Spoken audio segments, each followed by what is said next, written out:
असतील किंवा फुलं ठेवायची असतील किंवा कुल्हड असेल किंवा चहाचा कप असेल किंवा मग असेल, तुमच्या निरनिराळ्या डिझाईनच्या वस्तू चांगल्या क्वालिटीच्या तयार करण्याकरता तुम्हाला आता माती पाहिजे, मातीची अडचण मी सोडून देईन, पण तुम्हाला मशीनची अडचण सुटलेली आहे.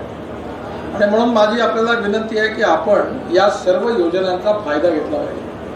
आत्ता कापसे साहेबांनी तुम्हाला ज्या योजना सांगितल्या त्या पुष्कळ आहेत. महिला बसल्या आहेत. आपल्या इथल्या महिलांना आपण शिलाई कामाचं जर शिकवलं तर महिला मशीनवर चांगलं काम करतील आणि मग एखाद्या रेडीमेड गार्मेंटच्या याच्यात एकदम तुम्हाला मिळेल, तो एकदम हजारोनी काम मिळेल आणि मग त्यातून रोजगार मिळेल. आता अगरबत्तीचं काम मोठ्या रोज सुरू होत आहे. तुम्ही या सगळ्या कामाचा अभ्यास करा आणि खादी ग्रामोद्योगच्या खाली किती आपल्याला हे मिळू शकतं. जसं चारूने आता सांगितलं, आपल्या याच्यामध्ये चारू पण आहे, अनिल आहे आणि अनिल चव्हाण, तो माझ्याकडे मागे लागला, त्याने निराळ्या योजना घेतल्या. पण एक लक्षात ठेवा, मी तुम्हाला पैसे मिळवून देईल. ज्याला फ्रॉड करायचा आहे त्यांनी घेऊन टाका. पैसे घ्या, इमानदारीने कमवा आणि पैसे वापस करा आणि आपलं क्रेडिट बनवा. पुन्हा कर्ज घ्या, पुन्हा नवीन मशीन घ्या आणि तुमचा उद्योग व्यवसाय वाढवा.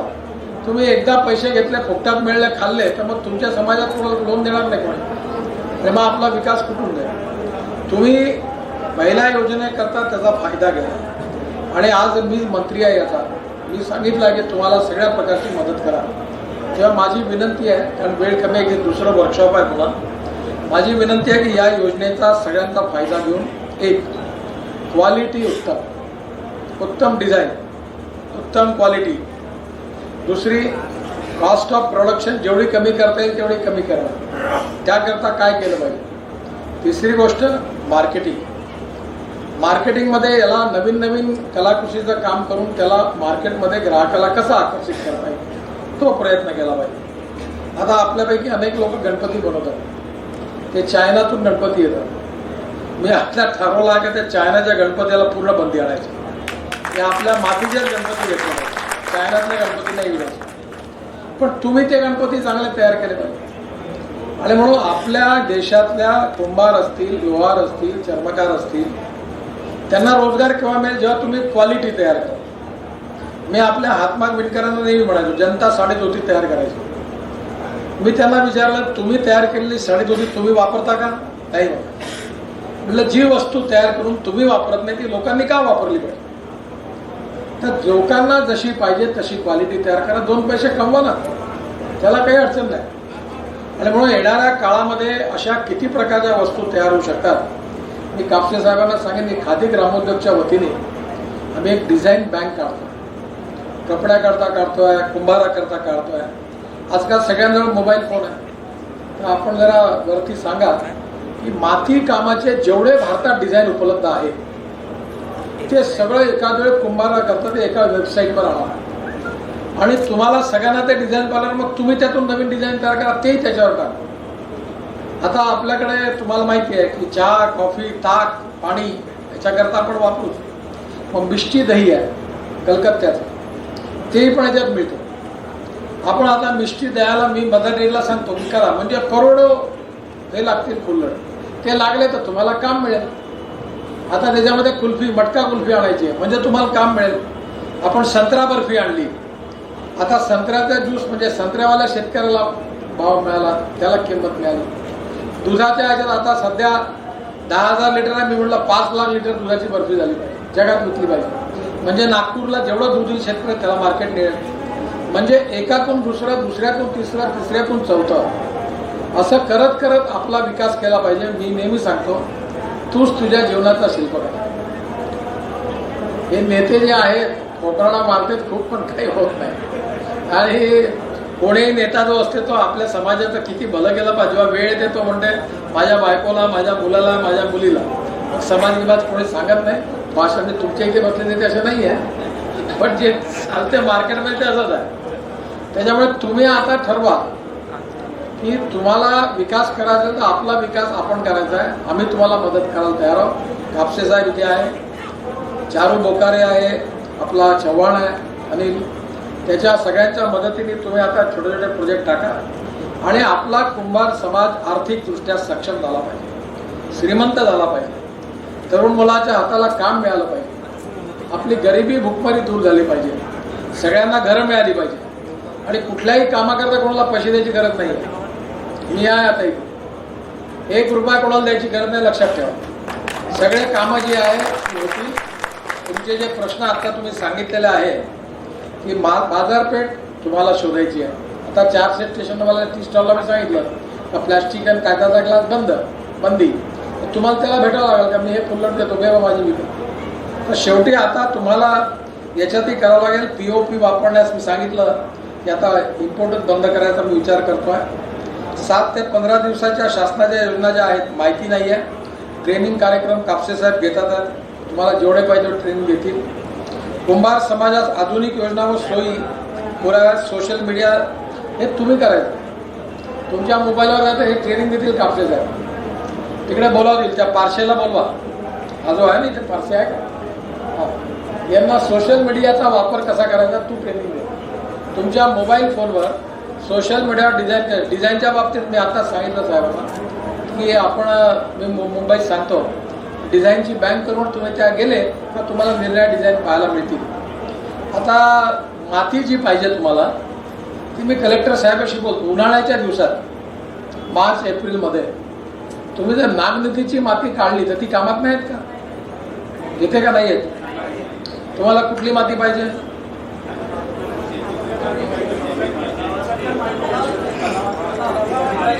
ती माती कुठे आहे.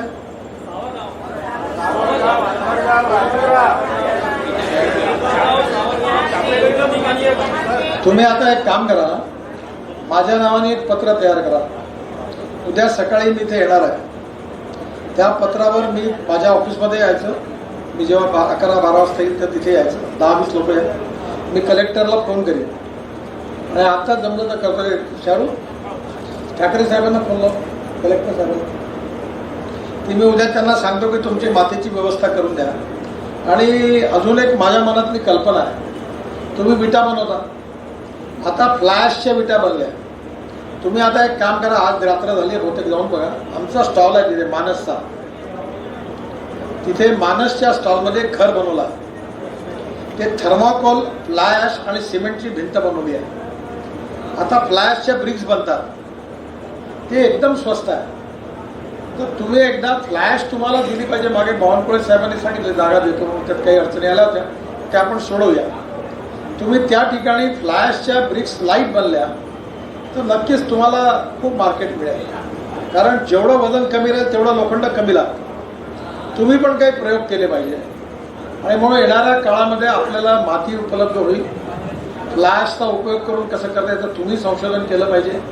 नवीन नवीन मशीन बघितल्या पाहिजे आणि जी मशीन तुम्हाला आवडेल त्याकरता तुम्ही अर्ज करा. मी कापसे साहेबांना सांगतो, मी तुम्हाला मदत करतो. आणि म्हणून आपल्या कवराडीच्या भागामध्ये आपण जागा रिझर्व केली आहे कुंभारांकरता. तिथे तुम्हाला काही टाकताना जरूर विचार करा. बाकी हे सगळे प्रश्न जे आहेत, ठाकरे साहेब, आपल्या इथे कुंभार समाजाच्या लोकांना जी माती पाहिजे ना, आपण एक फुल्लड आता 400 स्टेशनवर मॅन्डेटरी केली आहे. ही माती काही गावामध्ये आहे ती त्यांना मिळत नाही, त्याच्यामुळे त्यांना अडचण आहे. यांना आपल्याला उद्या त्यांना 11 वाजता 10 वाजता पाठवतो. मी आज 10:30च्या आत येतील. त्यांच्या सगळ्या लोकांना पाठवतो. त्यांना मातीची कशी काही कुठल्या स्कीमचा फायदा देऊ. आम्ही खादी ग्रामोद्योगमध्ये त्यांना 400 मशीन, 206 मशीन फुकट वाटलेल्या आहेत. तर आपण हे जे रस्ते बनवतो आहे NHS वगैरे कामं सुरू आहे, तर एखाद्या ठिकाणची माती आणून ती नागपुरात स्टॉक करून आपण त्यांना पुढे देऊ शकतो. तर या लोकांचा एकदम प्रश्न सुटेल. यांच्या काही जागांवर विस्तार हक्क वगैरे आहे. चारू बोकारे आणि हे आमचे जो आहे अनिल चव्हाण, हे दोघं राहतील. तर काय ना कसा कायदेशीर मार्ग काढून शक्यतो फुकट नाही तर कमीत कमी पैशात कशी तरी मार्ग काढून. हां ठीक. तुम्ही उद्या 10:30 वाजता कलेक्टर ऑफिसमध्ये जा. तुम्ही आता माझ्याकडे यायची गरज नाही, माझं बोलणं झालं आहे. नाही झालं काम तर तिकडनं माझ्याकडे वापस आहे, मी बघतो काय करतो. माझी एवढीच विनंती आहे की आता मी मंत्री आहे या खात्याचा. तुमच्याला योजना द्यायला तयार आहे, तुम्हाला पैसे द्यायला तयार आहे, तुम्हाला सगळी मदत करायला तयार आहे. या तरी काळात गंगा वाहून राहिली तर आपलं काम करून घ्या. आता नाही करायचं तेव्हा करायचं. मदत करायला तयार आहे. तुम्ही नक्की याचा उपयोग घ्या. माझ्या सगळ्यांना खूप खूप शुभेच्छा. नमस्कार. आणि त्याच्या बिया आणि त्याची रोपं सुद्धा आपल्या संस्थेमध्ये मिळतात. त्याच्या व्यतिरिक्त कमी बियाचं संत्र आपल्या संत्र्यामध्ये 10 ते 12 बिया असतात. परंतु ही जी नवीन व्हरायटी याच्यामध्ये फक्त 3 ते 4 बिया असतात. अशा प्रकारे जवळपास 8 व्हरायटीज डेव्हलप केलेल्या आहेत, ते उपलब्ध आहेत. विदर्भामध्ये जे क्षेत्र आहे लिंबूवर्गीय फळ पिकांचं ते 1,20,000 हेक्टर आहे. महाराष्ट्रामध्ये 1,87,000 हेक्टर आहे. एकंदरीत उत्पादन जे आहे ते जवळपास 16 लाख टन एवढं आहे दरवर्षी महाराष्ट्राचं संत्रा मोसंबी लिंबू धरून. आणि जी हेक्टरी उत्पादकता आहे म्हणजे एका हेक्टरमध्ये 2.5 एकरामध्ये सरासरी उत्पादकता विदर्भाची फक्त 8 ते 10 टन आहे. चांगले शेतकरी जे प्रगतिशील शेतकरी आहेत आपल्यासोबत इथे आम्ही मुद्दामून प्रवीण बेलखडे वाघोली जिल्हा अमरावती इथून बोलवलेले आहेत. ते आपला अनुभव सांगतील. यांच्या भागेमध्ये जवळपास 30 ते 35 टन हेक्टरी एवढं उत्पादन ते घेतात. खूप चांगलं उत्पादन आहे. असे बरेच शेतकरी आहेत जे चांगलं उत्पादन घेत आहेत. ओब्याजवळ जे शिल्पा आहे दादाराव काळे आहेत, मी स्वतः बगीचा बघितलेला आहे त्यांचा. 25 ते 30 टन हेक्टरी म्हणजे एकरी 10 टन एवढा संत्रा घेत आहेत. काही अवघड नाहीये. जे काही शेतकरी बंधू इथं उपस्थित आहेत त्यांनी या सायंटिस्ट जे काही बोलत आहेत त्याचा फायदा घ्यावा. मी गॅरंटीने सांगू शकतो की आपल्याही बगीच्यामध्ये एकरी 8 ते 10 टन एकरी मी सांगतोय म्हणजे हेक्टरी जवळपास 25 टन संत्रा तुम्ही घेऊ शकता. आणि महत्वाची गोष्ट जी आहे सघन लागवड. आपण जो संत्रा लावतोय तो आपण 20 फुटावरती लावतोय, 18 फुटावरती लावतोय. आता ज्या नवीन बागा लावायच्या आहेत त्यांनी 20 बाय 10 फुटावरती बागा लावणं आवश्यक आहे. म्हणजे आपल्याला उत्पादन डबल करता येईल. आणि पूर्वी आपण प्लेन जमिनीवरती संत्रा बागेची लागवड करत होतो. आता आपल्याला रुंद अशा वरंब्यावर लागवड करायला पाहिजे. आणि त्याच्यासोबत मायक्रो इरिगेशन आणि फर्टिगेशन म्हणजे पाण्यासोबतच आपल्याला आपण जी काही खतं देतो म्युरेट ऑफ पोटॅश असेल किंवा युरिया असेल त्याला त्या पाण्यामध्ये विरघळून आपल्याला द्यायचं आहे. तर त्याची उत्पादकता वाढते बगीच्याची. तर या सगळ्या गोष्टी आपल्याला स्लाईड मार्फत आता म्हणजे जे इथे सहयोगी सगळे बसलेले आहेत हे सगळे वेगवेगळ्या विषयाचे आहेत. कोणी नर्सरीचं आहे, कोणी माती आणि पाण्याचं व्यवस्थापन कसं करावं त्याच्या संबंधातले आहे. रोग आणि कीड व्यवस्थापन, व्हायरसचं व्यवस्थापन. व्हायरस रोग असे असतात ते आपल्याला दिसत नाही. बऱ्याच वेळेला आपण असं समजतोय की पानावरती समजा त्याचे जे व्हेन्स असतात पिवळ्या पडलेल्या आहेत. आपल्याला वाटतं काही एखाद्या मायक्रोन्यूट्रियनची कमतरता आहे, परंतु ते तसं नसते. एखादा व्हायरस रोग असतो. तर हे सगळं आमचे हे सहकारी जे आहेत ते सांगतील आपल्याला.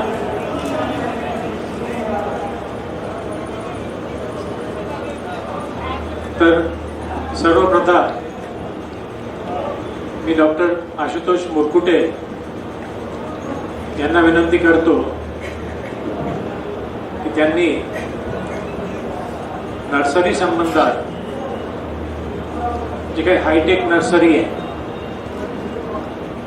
त्याची माहिती द्यावी.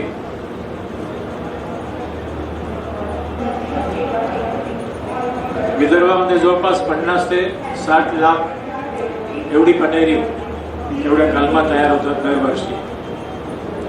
शेंदूर घाट आहे, अमरावती जिल्ह्यामध्ये जवळपास 500 नर्सरी आहे. परंतु या सगळ्या नर्सरीमध्ये कुठून बिया आणल्या जातात, चंबेरी आहे की अंकुर आहे की अजून काही आहे, मातृवृक्ष कसे असतात, कुठून डोळा घेतला जातो, हे कसं कलमा बांधला जातात, आपल्या सर्वांना माहीत आहे. मी आपल्या सर्वांना विनंती करेल की चांगल्या नर्सरीतनं कलमा घ्यावा आणि त्याच्यासोबत त्याची पावती घ्यावी. आम्ही सुद्धा आमच्या संस्थेमध्ये दरवर्षी जवळपास 3 ते 3.25 लाख कलमा आणि रोपं, मोसंबी, संत्रा आणि लिंबू रोप विकतो. एप्रिल महिन्यामध्ये 10 ते 12 तारखेला एक जाहिरात येते. ही जाहिरात आपण बघावी आणि 15 तारखेपर्यंत आपला अर्ज द्यावा. म्हणजे चांगल्या प्रतीची पनेरी आपल्याला मिळू शकते. डॉक्टर नमस्कार. पंचावर आसीन तुमच्या संस्थेचे अध्यक्ष डॉक्टर लदानिया, माझे इतर सहकारी शेतकरी बंधू. आपला उशिरा सुरू झाला त्याच्यामुळे आम्हाला फार थोडा वेळ मिळणार आहे. त्याच्यामुळे मुख्य बाबींवर आम्ही ते चर्चा करू आणि तुमचे काही प्रश्न असेल तर ते जास्तीत जास्त घ्यायचा आपण प्रयत्न करू त्या दृष्टीने. तर जर आत्ताच लदानिया साहेबांनी सांगितलं की आपल्याला लिंबूवर्गीय फळ कुठलेही जेव्हा घ्यायचं असतं तेव्हा त्याची पनेरी किंवा नर्सरी ही चांगल्या प्रकारची असणे फार महत्त्वाचं आहे. बाकीचे जे आपले पिकं असतात जसं तांदूळ, गहू, मका, हे 3-4 महिन्यामध्ये पिकं येतात, 5 महिन्यात येतात, पुढच्या वर्षी आपल्याला होतं. पण संत्रा किंवा हे तत्सम जे बहुवर्षीय जे फळं आहेत याच्यामध्ये एकदा लावले की 15 वर्ष, 20 वर्ष, तसं तर आपण बागेचं आयुष्य 30 वर्षापर्यंत गृहीत धरतो. तर आपली जर चूक लावतानाच जर चूक झाली तर आपल्याला त्याचे जे फळ आहे, जे चुकीचं जे आपल्याला फळ आहे हे आपल्याला 5-6 वर्षांनी मिळतात. म्हणजे आपले 5-6 वर्ष वाया गेले. कधी कधी हे कळायला सुद्धा 15-20 वर्ष लागतात. तर त्याच्यामुळे इतके वर्ष आपले जर वाया गेले तर आपल्या आधीच आपण तोट्यात असतो आणि इतके वर्ष जर वाया गेले तर आणखीन आपला तोटा वाढू शकतो. म्हणून लावतानाच काळजी कुठली घ्यायची असेल तर आपलं जे रोप जे घेतलेलं आहे हे व्यवस्थित निरखून परखून घेतलेलं असलं पाहिजे. तर आपले लिंबूवर्गीय फळ प्रकारांमध्ये या स्लाइड्स हिंदीमध्ये, त्याच्यामुळे सगळ्यांनाच वाचता येतील. कागदी लिंबू, संत्रा, मोसंबी, पमेलो, चकोत्रा, आजकाल नवीन एक फळ आलेलं आहे आणि ग्रेपफ्रूट. या सगळ्या प्रकारच्या फळांना एक आवश्यक गोष्ट अशी आहे की लिंबू सोडलं तर बाकी सगळे फळं हे आपल्याला बडिंग किंवा कलिकायन करून आपल्याला ते लावावं लागतं. त्याचं कारण असं की जमिनीतून आपल्याला मूल अन्नद्रव्य जे घ्यायचं आहे तर ते जास्तीत जास्त आणि चांगल्या प्रकारे घेऊन फळांना मिळालं पाहिजे. ही कपॅसिटी फार संत्र्याच्या किंवा मोसंबीच्या रोपामध्ये कमी असते. त्याच्यामुळे आपण हे बडिंग करतो. तर बडिंग करत असताना ही जी सगळी प्रक्रिया होती ही जी नर्सरीमध्ये होते आणि नर्सरीमध्ये मग वेगवेगळ्या प्रकारचे रोग त्याच्यात येतात. कारण जमिनीवर ही अशी हा जो फोटो आहे हा आपल्या पारंपरिक ज्या बागा नर्सरी ज्या असतात, रोपवाटिका असतात तिथला आहे. की लोक या जमिनीमध्ये आपले पहिले खुंट तयार करतात. या खुंट जर या जमिनीत तयार करतात या आजूबाजूला या मातीमध्ये जितके काही विषाणूजन्य किंवा बुरशीजन्य रोग आहे हे सगळे त्या झाडाला तिथपासूनच खायला सुरुवात करतात. म्हणजे आपली जी नर्सरी अवस्थेमध्ये असताना तिथलेच पासून त्या झाडाची जी प्रतिकार शक्ती असते ती कमी व्हायला सुरुवात होते. म्हणून अशा प्रकारची रोपवाटिका नको याचं हे चित्र आहे. अशा याच्यातून लोक ज्या सर्वसाधारण नर्सरीज असतात अशा जमिनीत ते आपले खुंट लावतात आणि कुठूनही एखाद्या फळाची शाखा घेऊन येतात आणि त्याचं बडिंग करून मग तुम्हाला ते रोपं विकतात. बाजारामध्ये जर तुम्ही गेलं तर 5-6 रुपयापासून सुद्धा तुम्हाला एक कलम भेटते. पण ही कलम आपण घ्यायची का आणि घेतली तर आपल्याला काय नुकसान होईल याच्यावर मी थोडंसं आज इथे तुम्हाला मार्गदर्शन करू इच्छितो. अशी जर कलम आपण बाजारातून घेतली तर आता मी दाखवलं की जमिनीमध्ये जितके काही बुरशीजन्य किंवा विषाणूजन्य जे रोग होते ते तुमच्या त्या मुळाला, जो खुंटा आहे त्याच्या मुळाला ऑलरेडी त्यांनी खाऊन टाकलेला आहे. त्याच्यानंतर जे तुम्ही बडिंगसाठी जे कलम आहे, आपला जो डोळा घेतलेला आहे डोळा बांधण्यासाठी, तर डोळा जर चांगल्या बागेतून घेतला नसेल तर त्या डोळ्यामध्ये सुद्धा रोगराई असते. आपल्याला दिसतं की ती हिरवी आहे, पण जसं कॅन्सर आहे, कॅन्सरमध्ये माणूस व्यवस्थित वाढत असतो पण आतमध्ये तो जसा खंगत असतो, तसंच या संत्र्याच्या झाडांना सुद्धा होते की बरी तो डोळा आपल्याला हिरवा दिसेल किंवा सध्या झाड हेल्दी दिसेल, पण हे जर रोग आतमध्ये त्याच्यात गेले असतील शरीरामध्ये ते हळूहळू त्याला खोकला करत जातात, आतमध्ये ते खराब होत जातं. आणि जेव्हा त्याची नैसर्गिक फळावर याची जी अवस्था असते, 7व्या वर्षीपासून आपल्याला इकॉनॉमिक आपल्याला फळ मिळायला सुरुवात होतं, तर साधारण 10व्या वर्षीपर्यंत ते झाड मरून जातं. त्याला वेगवेगळ्या प्रकार कारणीभूत आहे. म्हणून असं न करता तर आपण काय केलं पाहिजे, तर जी नर्सरी, तुम्ही नर्सरीचा पण उद्योग सुरू करू शकता, करायचे असेल ते पण मार्गदर्शन याच्यातील, किंवा तुम्ही रोप घेत असताना नर्सरी कशी आहे ती बघून मग तुम्ही त्या नर्सरीतून रोप घ्या. तर साधारणपणे जिथे तुम्ही नर्सरी तयार करून राहिली आहे तिथे ती जागा फळवर्गीय कुठलंही पीक घेण्यासाठी योग्य आहे की नाही ते पहा. त्याच्यानंतर तुम्हाला जे सर्वसाधारणपणे जिथे बाग लावायची असते तिथे सुद्धा चुन्याचं प्रमाण पहा. त्या व्यतिरिक्त जिथून तुम्हाला आपला डोळा बांधण्यासाठी डोळा घ्यायचा त्या बागेतलं सुद्धा रासायनिक त्या जमिनीतले काय गुणधर्म आहे हे सुद्धा तपासून पहा. आणि त्याच्यानंतर अशी जी व्यवस्थित निरोगी दिसलेली जी रोगशाळा आपली पौधशाळा आहे, जी नर्सरी आहे, तिथूनच तुम्ही रोप घेण्यासाठी तुम्ही तिथे जा. आणि ते लोक मी सांगितलेलं प्रोटोकॉल फॉलो करतात की नाही हे पहा. भारत सरकारने चांगल्या नर्सरीसाठी रेटिंग सुद्धा तयार केलेलं आहे. जर त्या रेटिंगमध्ये जर ती नर्सरी येत असेल, सध्या 3 मानांकन मिळतात, 1 स्टार, 1 स्टार, 2 स्टार, 3 स्टार असे. भारतामध्ये फक्त आपल्या संस्थेची जी नर्सरी आहे ती 3 स्टार मध्ये आहे, बाकीच्या 2 स्टार किंवा 1 स्टार आहे. पण या ज्या नर्सरींना स्टार रेटिंग नाही आहे भारत सरकारचं, तिथून तुम्ही कुठूनही रोप घेऊ नका. भले तुम्हाला स्वस्तात मिळेल पण तिथे तुम्हाला फसवलं जाण्याची शक्यता आहे. तर फसवलं कुठे जाऊ शकतं, तर आपल्याला 3 प्रकारचे, हे मी फोटो जे दाखवून राहिलेलं आहे हे आपण जी नर्सरी तयार करतात ती कशी तयार करतात त्याचं उदाहरण आहे. तर साधारणपणे मेच्या महिन्यामध्ये आपल्या इथे ऊन खूप जास्त असतं, एप्रिल मे मध्ये. तर असं जमिनीवर एखाद्या सिमेंटच्या फ्लोअरवर आपले माती, शेणखत आणि रेती यांचं मिश्रण करून ती अशी पसरवायची. हा माणूस जसा पहिल्या चित्रात पाणी टाकतोय यांनी पाणी टाकायचं आणि वरतून 100 मायक्रॉनचं पॉलिथिन त्याच्यावर पसरायचं आणि ते पॉलिथिन उडू नये म्हणून तिसरं जे चित्र आहे, मॉनिटर आहे का, मॉनिटर भेटेल, तर तिसरं चित्र आहे त्याच्यामध्ये जसं ती मातीने झाकून टाकलेली आहे म्हणजे प्लास्टिकची, जेणेकरून प्लास्टिक उडू नये. हे केल्याने काय होतं की आपल्याला माहित आहे की आपल्या या विदर्भामध्ये टेम्परेचर जे आहे ते मे मध्ये जवळपास 42-43 जातं. आता हे पाणी टाकून आपण पॉलिथिन टाकल्यामुळे हे टेम्परेचर जवळपास 60 डिग्री पर्यंत पोहोचतं आणि आतमध्ये जितके बुरशीजन्य रोग आहेत ते नष्ट होतात. तसेच याच्यात जे काही रासायनिक घटक आहेत ते सुद्धा वेगळे होत त्या रोपाला मिळण्यासाठी आवश्यक होतात. मग ही माती आपण आपल्या प्राथमिक नर्सरीमध्ये वापरतो. प्राथमिक नर्सरी सुद्धा, हे जे चित्र मी दाखवत आहे हे तुम्ही स्वतः नर्सरी करत असता तेव्हाही फॉलो करायचे, किंवा तुम्ही आपलं रोप घ्यायला जाल, पनेरी विकत घ्यायला जाल तेव्हा त्यांनी ही प्रक्रिया फॉलो केली आहे की नाही, वापरली आहे की नाही हे सुद्धा पाहिजे. मग तिथूनच रोप घ्यायचा. त्याच्यासाठी हे डिटेलमध्ये दाखवत आहे. या ट्रेमध्ये, प्लास्टिकच्या ट्रेमध्ये ही जी आपण निर्जंतुकीकरण केलेली जी माती होती त्याच्यात आता कुठल्याही प्रकारचे रोग नाही. आणि तुम्हाला दिसत असेल की जमिनीपासून 1 फूट अंतरावर ही आपण ठेवलेले आहे ट्रे, म्हणजे जमिनीतले जे काही किटाणू आहेत किंवा जे रोग आहेत ते त्या आता जे निर्जंतुकीकरण केलेली माती आहे त्याच्यात जाऊ नये म्हणून आहे. आणि त्याच्यानंतर मग दुसऱ्या चित्रामध्ये तुम्हाला दिसेल की तीच माती आपण पॉलिथिनमध्ये सेकंडरी नर्सरीसाठी भरून ठेवलेली आहे. आता जिथे ऊन कमी येतं, आपल्या भागात काही प्रॉब्लेम नाही, पण जिथे ऊन कमी आहे, जिथे टेम्परेचर 60 डिग्री 65 डिग्रीपर्यंत जाऊ शकत नाही, तिथे नर्सरी धारकांनी अपेक्षित आहे की मातीचं वाफेने सुद्धा निर्जंतुकीकरण करावं. ही वाफ तयार करण्याची मशीन आहे, याच्यामध्ये माती टाकून त्याच्यातून गरम वाफ अशी पाठवली जाते की जेणेकरून आतमधले जे काही बुरशीजन्य रोग आहे ते नष्ट व्हावे. त्याच्यानंतर सगळ्यात महत्वाचा भाग आहे की खुंट. आता खुंट या आपल्याला डोळा बांधायचा असल्यामुळे खुंट आपल्या संस्थेने 3 रेकमेंड केलेले आहेत. जे सध्या आपले जे हे आहेत, एक म्हणजे रंगपूर लाईन, जंभेरी आणि तिसरं एलेमो, हे 3 आपण सध्या प्रसारित केलेले नाही ना, आपण सांगतो की वापरले गेले पाहिजे.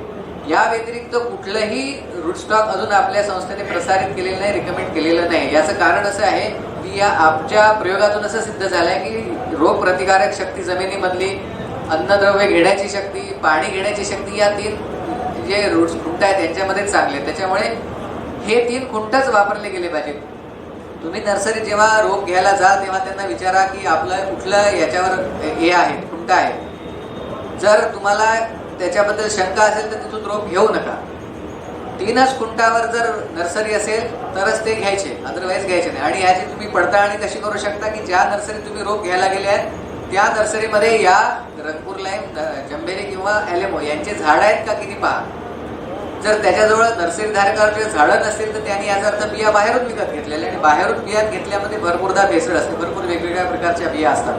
तर साधारणपणे त्या नर्सरीमध्ये जर 10 ते 15,000 किंवा 1,00,000 झाडं बनवायची शक्यता, जशी कपॅसिटी असेल तितके खुंट बनवण्यासाठी आवश्यक बिया या नर्सरीत उपलब्ध आहेत का याची तुम्ही खात्री करून घ्या. ती जर खात्री नसेल तर दुसऱ्या नर्सरीचा. हे जंभेरीचं झाड आहे, याला रफलेमन म्हणतात इंग्रजीमध्ये. याचं जे वरचं जे असतं ते खरदरीत असतं आणि हे भरपूरदा आपल्याला नियमित प्रकारे वापरलं जातं. असं हे जंभेरीचं झाड आहे आणि त्याच्या बाजूने फळं आहे. हे रंगपूर लाईमचं फळ आहे. रंगपूर नावाचं एक गाव होतं बांगलादेशामध्ये, तिथे फळ त्याच्यापासून हे नाव आलेलं रंगपूर लाईम. त्याचं फळ छोटं असतं. तुम्ही जर आमच्या स्टॉलला इथे डी जो हॉल आहे D111, तर ते आपल्या संस्थेचा स्टॉल आहे, तिथे हे सगळ्या प्रकारचे फळं ठेवलेले आहेत. एकदा जाऊन तुम्ही बघितले तर तुम्हाला एकदा आपण जेव्हा बघतो तेव्हा आपल्याला खात्री होते. ते 3ही प्रकारचे फळं तिथे ठेवलेले आहेत, तिथे तुम्ही जाऊन पहा. हे रंगपूरला आहे, हे पण वापरू शकता. किंवा हे एलेमो एक आपण नवीन प्रसारित केलेलं एक रूट स्टॉक आहे, खुंट. या 3वरच तुम्हाला नर्सरी घ्यायची आहे. या व्यतिरिक्त कुठल्याही याला कोणी जर घेतली तर संस्था किंवा आपण जबाबदार नाही असं म्हणून हात वरती करू शकतो. तर या 3वरच आपल्याला घ्यायचे. गलगल नावाचं एक फळ आहे, भरपूरदा याच्या बिया येतात कारण याच्यात बिया खूप जास्त असतात. पण प्रयोगात असं आढळलं आहे की याच्यात बिया जरी जास्त असल्या तरी याची जी रोग प्रतिकार देण्याची शक्ती आहे ती कमी असते. पण याच्यात बिया जास्त असल्या त्याच्यामुळे जेव्हा नर्सरी धारक बाहेरून बिया घेतो ती याच्यात या गलगलचं प्रमाण खूप जास्त असतं. फक्त गलगलच असं नाही, बाकीचे पण असतात. पण याच्यावर जर कलम बांधली तर असं लक्षात आलं की 8 ते 10 वर्ष झाड भरून जातं आणि त्याचं आयुष्यच तेवढं आहे. तर त्याच्यामुळे भरपूरदा ही फसगत होते. म्हणून ज्या नर्सरीमध्ये बिया बाहेरून विकत घेतल्या जातात या नर्सरीतून झाड घेण्याचा शक्यतो टाळा. त्याच्यानंतर प्राथमिक नर्सरी, जसं मी दाखवलं की जंतुकीकरण केलेली जी माती आहे ती ट्रेमध्ये भरल्या जाते आणि मग या बाया जशा बिया लावून राहिलेल्या आहेत ह्या बिया या निर्जंतुकी केलेल्या याच्यामध्ये बिया लावल्या जातात आणि याला म्हणतात प्राथमिक नर्सरी. प्राथमिक नर्सरी म्हणजे लावायला सोपं आहे, झाडाची वाढ फार कमी होते, त्याच्यामुळे लवकर वाढ होते. साधारण 6 महिने या अवस्थेमध्ये राहतात. लावल्यानंतर 21 दिवसानंतर ते फुटवा सुरू होतो, 21-22 दिवसांनी, आणि नंतर 6 महिन्याचे ठेवल्या जातात. याच्यानंतर हे जे मोठे झालेले जे झाड असतात हे आपण द्वितीयक नर्सरीमध्ये काढतो. कारण आता मग झाडं वाढले तर त्या ट्रेमध्ये गर्दी व्हायला लागते. मग गर्दी व्हायला लागल्यावर त्याला अन्नद्रव्य बरोबर मिळणार नाही, अन्नद्रव्य मिळालं नाही तर वाढ बरोबर होणार नाही. म्हणून आपण ते द्वितीयक नर्सरीत त्यांना पाठवतो. आणि ते काय करतो, तुम्हाला दिसत असेल मातीचे भरलेले जे पॉलिथिनचे पुडके आहेत, जी सौर आपण जी निर्जंतुकीकरण केलेली माती होती तीच परत या पॉलिथिनमध्ये भरलेली आहे. आणि त्या ट्रेमधून जे लावलेले झाड होते ते एक एक करून आपण याच्यामध्ये ट्रान्सफर करतो, पाठवतो. तुम्हाला दिसत असलेल्या बाया काम करत आहेत आणि त्या पॉलिथिन तयार करतात. दुसऱ्या चित्रामध्ये दिसलेलं आहे की तुम्हाला वेगवेगळ्या अवस्थेतले मुळं दिसत आहेत. वरचं जे चित्र आहे, उजव्या हाताचं जे चित्र आहे त्याच्यामध्ये वेगवेगळ्या हे सीडलिंग्स आहेत, म्हणजे आपले रोप आहेत छोटे. तर याच्यामध्ये सरळ जर रोप असेल, 3ऱ्या नंबरचं दिसेल तुम्हाला, की सरळ जर मूळ असेल तेच आपण ट्रान्सफर करतो. म्हणजे आम्ही आमच्या संस्थेमध्ये करतो आणि जे स्टार धारक, नर्सरी धारक आहेत त्यांनी पण असं करावं अपेक्षित आहे. समजा कुठे का त्याचं मूळ जर वाकडं झालेलं असेल तर ते रोपं फेकून द्यायचे, कारण त्याची वाढ बरोबर होत नाही, ते मूळ सरळ जमिनीत जात नाही. त्याच्यामुळे असे वापरू नये. हा प्रोटोकॉल आहे, ही पद्धत आहे. सरकारी कामामध्ये आम्हाला एक फॉलोच करायला लागते. प्रायव्हेटमध्ये करत असतील की नाही त्याच्याबद्दल आपण काही बोलू शकत नाही. म्हणून साधारणपणे जी प्रमाणित केलेली प्रयोगशाळा आहे आपली नर्सरी, तिथूनच रोपं घ्यायचं. तर असं हे सरळ जे आहे ते आपण द्वितीय याच्यात ट्रान्सफर करतो आणि परत तिथे एक 6 ते 7 महिने आपण त्याला वाढवतो. मग मातृवृक्ष कशाला लागतात, आता बडिंग करायचं आहे तर बडिंग करत असताना आपल्याला जो डोळा घ्यायचा आहे तर डोळा घ्यायची सुद्धा एक पद्धत आहे. आपण डोळा कुठल्याही झाडावरून घेऊ शकत नाही. तर ज्या झाडावरून डोळा घ्यायचा आहे ते झाड 10 वर्षापेक्षा जास्त मोठं असलं पाहिजे. नंतर त्याला दरवर्षी तेवढ्याच प्रकार, आज जर समजा त्याच्यावर 15 टन माल येतो आहे तर तो दरवर्षी 3-4 वर्ष आला की त्याचा रेकॉर्ड पाहिजे. त्याच्यानंतर ते झाड इंडेक्स केलं जातं, याच्यात रोगाचं प्रमाण आहे की नाही. जर त्याच्यात रोग असेल आढळला इंडेक्सिंग करून, म्हणजे जसं आपण आपलं डॉक्टर सांगतात आपल्या रक्ताच्या चाचण्या करतो, तर ह्या चाचण्या केलेल्या इंडेक्सिंगचे जे झाड असतं त्या इंडेक्सिंगच्या झाडामधून जे प्रमाणित केले ज्यात रोगराई नाही असे झाडातून आपण डोळा घेतो. मोसंबी असेल किंवा संत्रा असेल, लिंब असेल, असे वेगवेगळे याच्यातून चाचणी घेतो. समजा त्याच्यात जर झाडलं त्यात याला म्हणतात एलायचा टेस्ट, याच्याप्रमाणे आपण चाचणी करतो की या झाडामध्ये कुठलाही रोग नाही. आणि जर रोग नाही असं एकदा पक्क झालं की त्याच्यातून आपण डोळा घेतो आणि हा आपण असा डोळा बांधतो. मग हे झाड आपण नर्सरीमध्ये ठेवतो, ज्याला स्क्रीन हाऊस म्हणतात, की जिथे कुठलाही रोग किंवा किडा जाणार नाही. आणि असं झाल्यानंतर मग आपण यांचं बडिंग करतो. बडिंग झाल्यानंतर ही साधारणपणे हे लोक बडिंग करतायत, तशी पूर्ण प्रक्रिया साधारणपणे 14 ते 16 महिन्यापर्यंत लागते. असे झाल्यानंतर आपल्या संस्थेमध्ये आपण ते झाड विकतो आणि पूर्ण प्रक्रियेमध्ये जे काही बुरशीजन्य विषाणूजन्य रोग हे असतात हे सगळे काढून टाकले जातात आणि तुम्हाला असं एक इंडिव्हिज्युअल झाड मिळतं. हे इंडिव्हिज्युअल का बरं ठेवलेलं आहे? कारण समजा एखाद्या झाडाला जर रोग बाधा झाली तर ती दुसऱ्या झाडाला लागू नये. अशी जर नर्सरी कुठे असेल आणि प्रमाणित असेल तिथूनच तुम्ही रोप घ्या. हा आमच्या संस्थेने प्रमाणित केलेला प्रोटोकॉल आहे आणि बाकी प्रायव्हेट संस्थांनी आम्ही हेच सांगतो की असं फॉलो करा, की जिथे तुम्हाला दिसेल खात्री असेल तिथून तुम्ही रोपं घ्या, नाहीतर रोपं घेऊ नका. आणि त्याच्यानंतर मग आपण बाग लावू शकतो, तर आपली बाग अशी सुंदर दिसू शकते. हा पूर्ण प्रोटोकॉल जर तुम्ही फॉलो केला तर तुम्हाला येणाऱ्या 30 वर्षामध्ये तुमची बाग कुठल्याही जास्त प्रॉब्लेम नाही तर तुम्ही त्याचं संगोपन करू शकाल. त्याच्यामुळे हे करणं फार आवश्यक आहे. एवढं बोलून मी जरा वेळेचा अभाव असल्यामुळे माझं थांबवतो. बाकी तुमच्या आणखी बाकीचे आपले लेक्चर सुरू राहतील. धन्यवाद. आता माती परीक्षण, किती खतं द्यावी, केव्हा द्यावी याविषयीची माहिती डॉक्टर AK श्रीवास्तव हे देतील. मी त्यांना विनंती करतो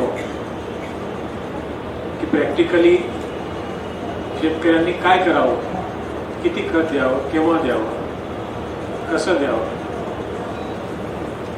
फर्टिगेशननी जर खतं द्यायची आहे ड्रिपद्वारे, कशा प्रकारे खतं द्यावी याच्याविषयी सविस्तर माहिती इथं द्यावी. कारण आमच्या असं प्रयोगाद्वारे आम्ही बघितलेलं आहे की जवळपास आपण 25 ते 30% रासायनिक खताची बचत करू शकतो आणि जवळपास 40 ते 45% पाण्याची बचत करू शकतो जर आपण ड्रीप वापरला. सगळ्यात मोठा मुद्दा आज जर विदर्भात किंवा संपूर्ण महाराष्ट्रात असेल तर तो पाण्याची जी पातळी आहे भूगर्भातील दिवसेंदिवस खाली चाललेली आहे. आणि म्हणून या पाण्याचं व्यवस्थापन किती काटेकोरपणे आपल्याला करायला पाहिजे, कसं करायला पाहिजे ही बाब आपल्या सर्वांना जाणून घ्यायला पाहिजे. नेहमी शेतकरी बंधू सांगत असतात की आपण जास्त पाणी दिलं तर चांगला बगीचा होईल. मला आपल्याला सर्वांना सांगायचं आहे की आमच्याकडे 250 एकर जमीन आहे अमरावती रोडची आमच्या संस्थेची. त्या संस्थेमध्ये 250 एकरामध्ये जमिनीत पाणी नाही आहे. 2 फुटावरती मुरुम आहे आणि खाली दगड आहे. 3 किलोमीटर वरती अंबाझरी तलाव आहे. त्या तलावातनं आम्ही 6 इंची पाईपलाईननी पाणी आणतो. मागचे 35 वर्ष त्या ड्रीपने सगळे बगीचे 180 एकरावरती, त्या 250 एकरापैकी 180 एकरामध्ये बगीचे लावलेले आहेत. असे आम्ही जगवलेले आहेत आणि चांगलं उत्पादन येतं.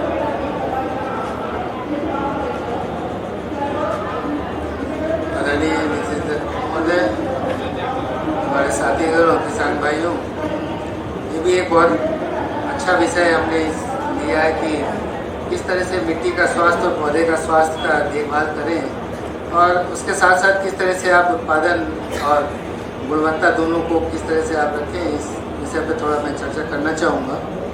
और एक चीज़ जरूर ध्यान में रखिए मित्रों कि आपके पौधे का स्वास्थ्य बहुत कुछ मिट्टी के स्वास्थ्य पर निर्भर है, और जितनी खूबसूरती से आप मिट्टी के स्वास्थ्य का ध्यान रखेंगे, मैं समझता हूँ उतनी खूबसूरती से पौधा आपका उतनी लंबे समय तक चलेगा, पौधा उतनी ही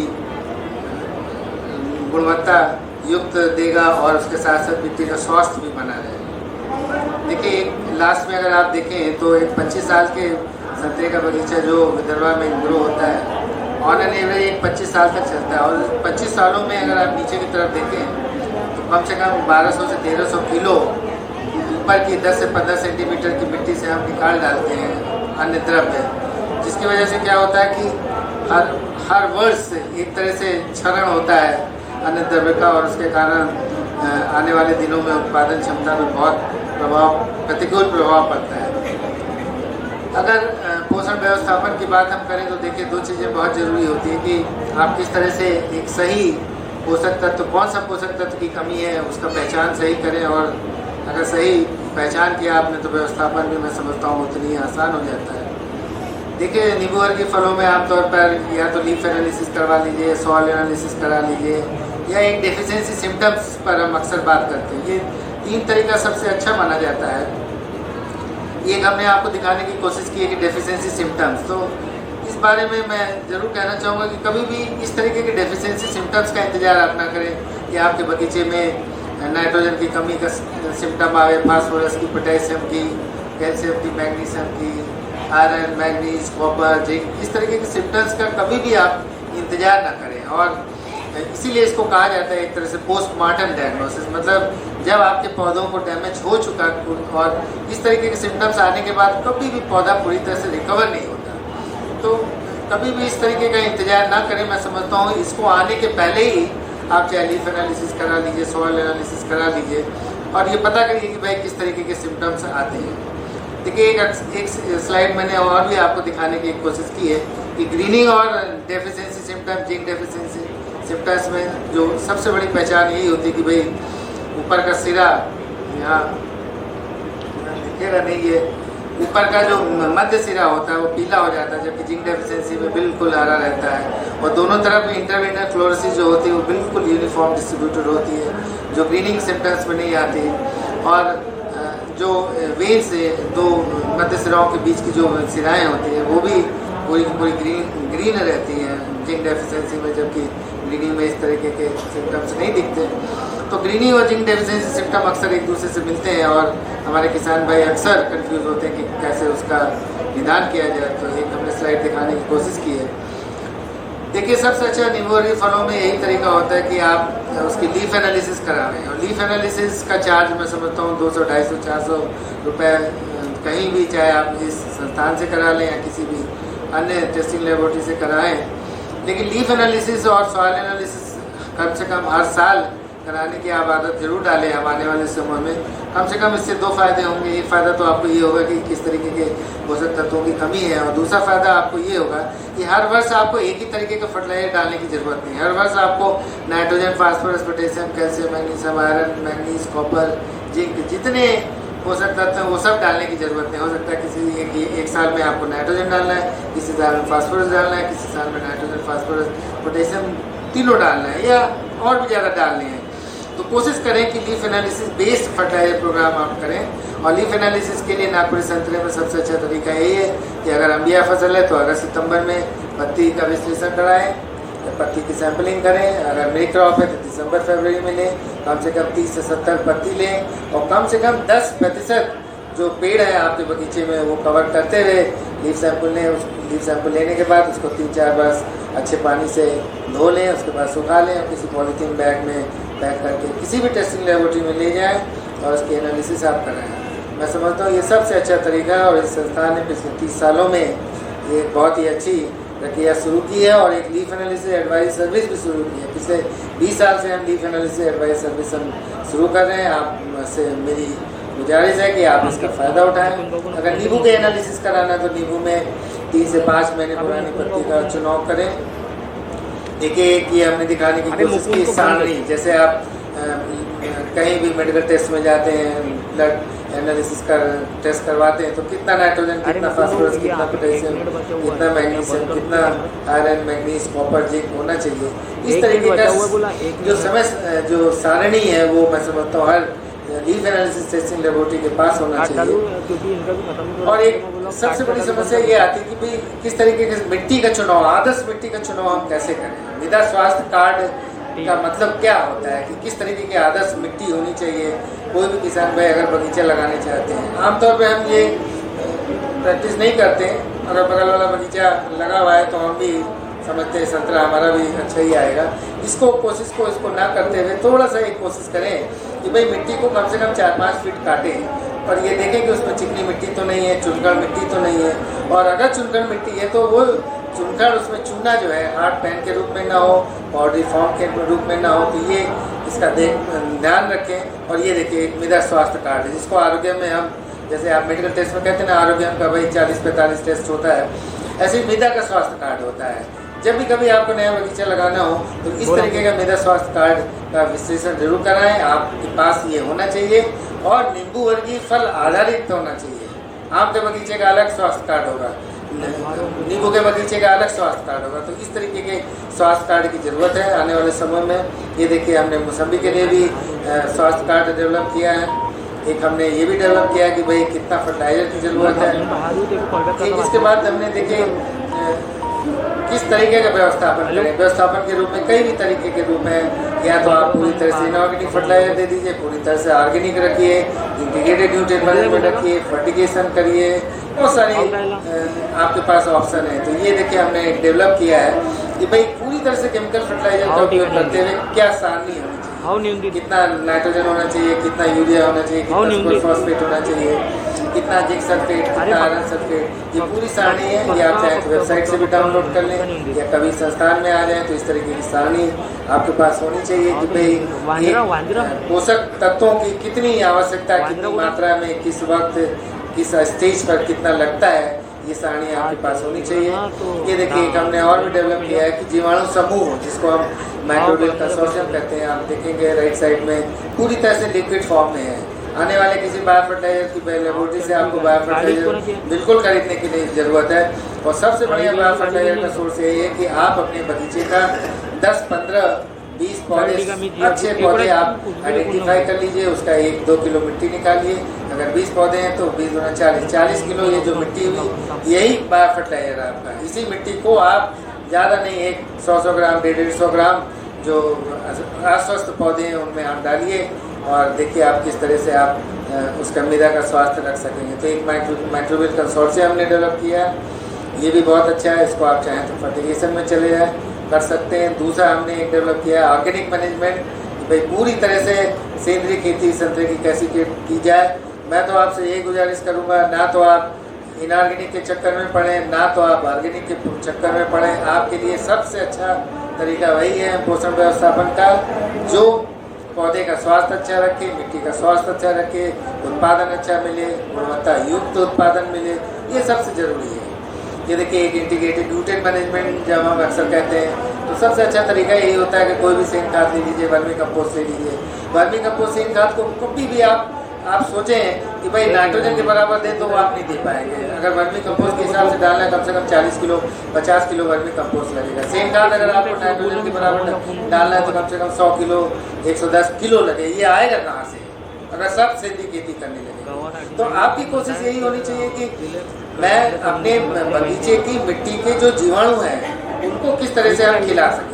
तो उस केस में अगर आपने 4 से 5 किलो भी वर्मी कंपोस्ट हर साल डाला तो मैं समझता हूँ आपका काम पूरा हो जाएगा, क्योंकि वो आपकी मिट्टी की जो जीवाणु हैं उनको अच्छी तरह से खिला सके। ना कि आप सोचें कि इसको नाइट्रोजन के रूप में दें, इसको फास्फोरस के रूप में दें। और कभी भी आपने अगर सेम खाद ले लिया और उसके अंदर यूरिया मिक्स कर दिया, 2-4 दिन रख दिया, तो दुनिया का कोई ऐसा टेस्ट नहीं है जो बता सके कि इसके अंदर आपने यूरिया मिक्स किया। ठीक 24 घंटे के अंदर यूरिया बिल्कुल मिक्स हो जाएगा, बिल्कुल चिलेटेड फॉर्म में हो जाएगा। तो अगर आपको सबसे अच्छा तरीका फॉलो करना है तो यही तरीका है, केमिकल फर्टिलाइजर लीजिए, क्योंकि केमिकल फर्टिलाइजर थोड़ा बहुत पौधों को ज़रूरत है, जीवाणुओं को ज़रूरत है, वो आएगा कहाँ से?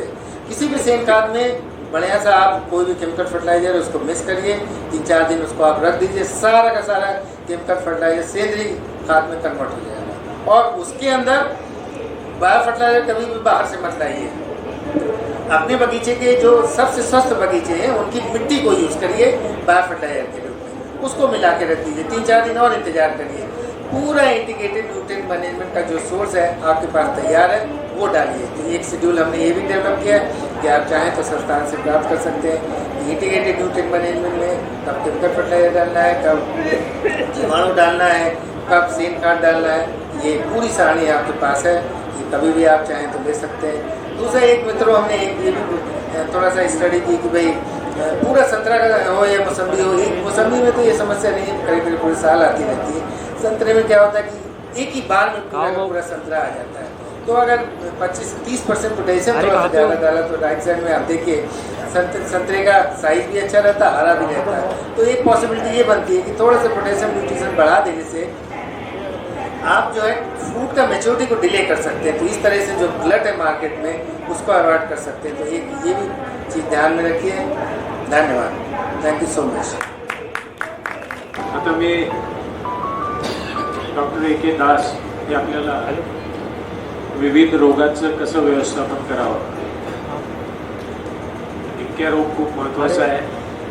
त्याच्यानंतर एक ग्रीनिंग रोग आहे, सिट्रस ग्रीनिंग त्याचं नाव आहे।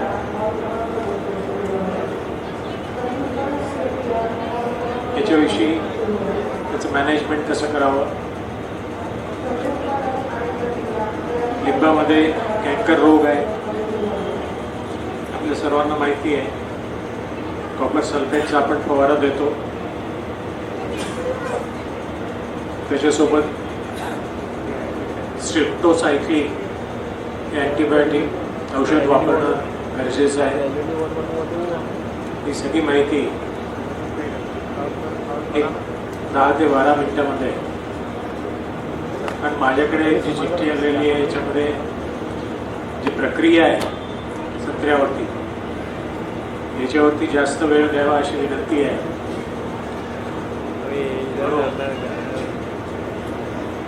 डॉक्टर दास यांना विनंती करेल की 10 ते 12 मिनिटामध्ये आपलं भाषण संपवा। धन्यवाद। Thank you sir. आदरणीय किसान भाइयों, जैसे कि अभी डॉक्टर श्रीवास्तव साहब ने आपको न्यूट्रिएंट डेफिशिएंसी के बारे में बताया, उन्होंने कुछ डेफिशिएंसी सिम्टम्स और बीमारी का लक्षण के बारे में भी बताया। तो संतरा या नींबूबरी के फसलों में जो मेन बीमारियां आते हैं जिसके कारण, जिसको हम टेक्निकली सिट्रस डिक्लाइन बोलते हैं, आप देखेंगे हमारा कंट्री का जो प्रोडक्टिविटी लेवल है पिछले कई दशक से 10 टन के आसपास अटका हुआ है। व्हेयरएज आप एडवांस सिट्रस में कंट्रीज देखेंगे 30 से 35 टन ऑन एन एवरेज वो लोग लेते हैं। तो जो मेन समस्या जो है, तरह तरह का बीमारी नर्सरी स्टेज से एकदम हार्वेस्टिंग तक डिफरेंट फेजेस में आता है और उसका डैमेज करता है। तो उसको पहले मैं डिफरेंट रोगों का जो सिम्टम्स है, सिम्टम्स लक्षण बताऊंगा।